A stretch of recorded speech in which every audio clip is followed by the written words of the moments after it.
Bueno, estamos en contexto aquí con nuestro amigo Luis Vicente León. Bienvenido, Luis Vicente. ¿Cómo estás? Muy buenas tardes. Buenas tardes, Pedro. Encantado de hablar contigo. Igualmente, bueno, mira, yo voy a ir directo a la pregunta que todo el mundo se hace, ¿cómo están los números?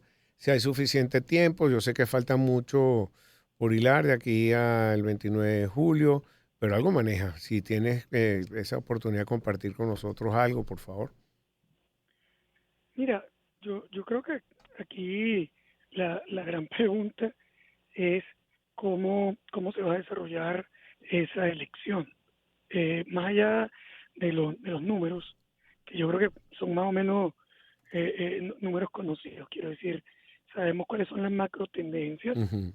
una, un deseo de cambio importante que básicamente se traduce sin duda en una campaña muy extraña, una campaña donde los candidatos en particular no están haciendo campaña. Son actores alternativos, en el caso de la oposición, María Corina Machado visitando el país, una presencia muy escueta de Mundo González Urrutia, que es el candidato, digamos, que puede correr en la elección. Y por otro lado, el gobierno con una posición de campaña también bastante extraña, no está moviendo al candidato del PSUV, que es Nicolás Maduro, en campaña.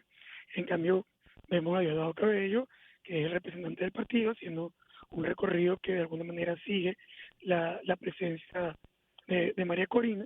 Es una campaña que no, la verdad nunca la habíamos visto. Es una campaña diferente, por decirlo de alguna manera. Eh, ¿Qué puede pasar en esa campaña? No depende, en mi opinión, de las encuestas. Yo creo que ahí hay un primer error Ujú. muy, pero muy importante, que está cometiendo mucha gente, de pensar que el resultado de la elección depende de la matriz de preferencias, que era lo que ocurría en el pasado. Y en el pasado además lejano, porque en los últimos 3 o 4 eventos electorales ya había pasado algo similar a esto. La preferencia o las encuestas miden lo que la gente puede querer y es sin duda un indicador muy importante para las campañas, para la estrategia, etcétera. Pero no puede medir el resultado, no puede proyectar un resultado. ¿Por qué? Bueno, por varias razones. Primero, porque la preferencia no significa que esa persona se va a presentar a votar. Es un primer elemento. Y la gente te está diciendo, mira, yo prefiero este candidato. Pero aun cuando tú le preguntes en la encuesta si él va a votar y cuál es la seguridad de ese voto, lo que hemos visto en los últimos eventos electorales es que eso no es, o la encuesta, o las encuestas, no han sido efectivas para proyectar la participación. Porque primero, la gente no necesariamente manifiesta su deseo de Ujú. manera correcta, número uno. Pero número dos, que es más importante aún, la presencia en la mesa de votación depende mucho de las capacidades de movilización de las fuerzas en conflicto o en pugna.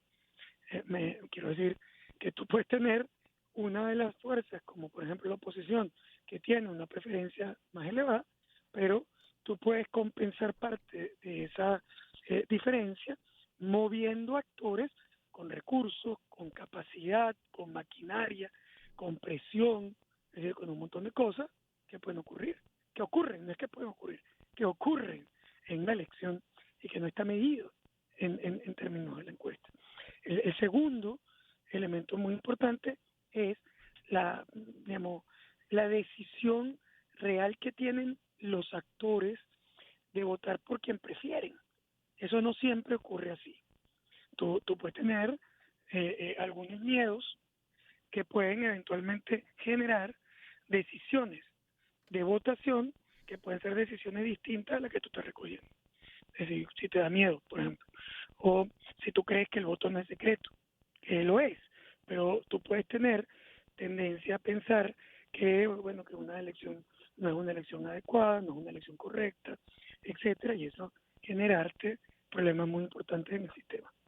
Y hay un tercer elemento que también es importante y tiene que ver fundamentalmente con el proceso propiamente dicho, es decir, las características de ese proceso electoral, ¿no? Por ejemplo, tú puedes tener un proceso en el que comienza a haber dudas sobre la calidad de la elección y entonces incrementa el problema abstencionista, porque la gente te dice, mira, yo no voy a votar para qué. Ese elemento también se estimula. Y finalmente, la gente está subestimando una variable importantísima, que es la participación de otros actores distintos a los dos actores principales en ese proceso electoral. Todo el mundo parece que estuviera viendo una encuesta polarizada donde solo existen dos candidatos. No, es verdad que el resto de los candidatos no necesariamente no son candidatos favoritos, no tienen una posición numérica que les permita ganar, pero lo que sí tienen es una potencia para sacar un grupo de votos que puede ser relevante. Yo solo quiero recordar que Bertucci en las elecciones del 2018, representando las fuerzas evangélicas, tuvo 1 millón de votos en esa elección. Supongamos que no la va a repetir, ¿sí? Porque hay condiciones distintas. Sí, eso es perfectamente posible, pero no puedes eliminar que existe un grupo que puede sacar entre 1 millón y medio de votos y que pueden hacer una diferencia importante en esa votación. Entonces, ahí o a eso todavía tienes que agregar un elemento muy importante, que es la abstención, porque la abstención genera impactos relevantes o importantes en el resultado, que es un resultado que puede ser muy distinto al que la gente está básicamente, pero estoy diciendo que vaya a hacerlo, pero que lo puede ser dependiendo de la magnitud de esa abstención. Vamos a arrancar con un primer elemento. Todo el mundo se imagina que Venezuela está completamente hipermotivada y que todo el mundo va a ir a votar esa elección. Entonces, se está imaginando una votación hipermasiva, casi como la elección de Capriles contra Maduro, etc. A ver, número 1. Quiero recordar que cerca de 4 millones de electores registrados no están en Venezuela y de ellos solo tienen derecho a voto 60.000 personas. Eso quiere decir que hay 4 millones prácticamente de personas que están en el registro que no van a votar, que no pueden votar. Por lo tanto, ya tú estás arrancando con un piso, sin que haya nadie que se haya rascado la barriga el día de la elección. Tú estás arrancando con un piso de 25% de abstención, para arrancar. O sea, llegar de 25 a 35 es apenas 10 puntos, o a 40, que es apenas 15. Entonces, tú estás diciendo que nadie en Venezuela se va a abstener, porque asumes que la gente está hipermotivada como las redes sociales o como algunas ciudades principales. Eso no es verdad en el interior del país. Tú sí tienes un incremento en la decisión de voto, y yo sí creo que puedes tener una gran sorpresa electoral, pero puedes no tenerla. Y ese escenario también existe. Entonces, es muy importante entender, por ejemplo, que en una votación de 40% de abstención, los números que tú estás viendo en la encuesta te dicen muy poco, porque la encuesta está calculando preferencias alrededor, básicamente, de una votación muy, pero muy pequeña.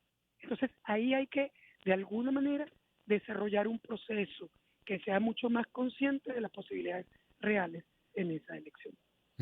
Bueno, entonces, según lo que estás diciendo, la estrategia debería ser en este momento de la oposición. Se cortó. Vamos entonces mientras contactamos, ponemos el tema de esta hora.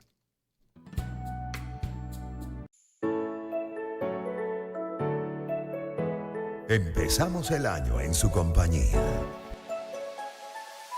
Circuito Éxitos. Caracas, Maracay, Puerto La Cruz, Puerto Ordaz, Barquisimeto, El Vigía, Guarenas, Guatire, Mérida, Táchira, Margarita, Maracaibo, Maturín. Circuito Éxitos. Melodías de siempre. Sonidos en primera fila.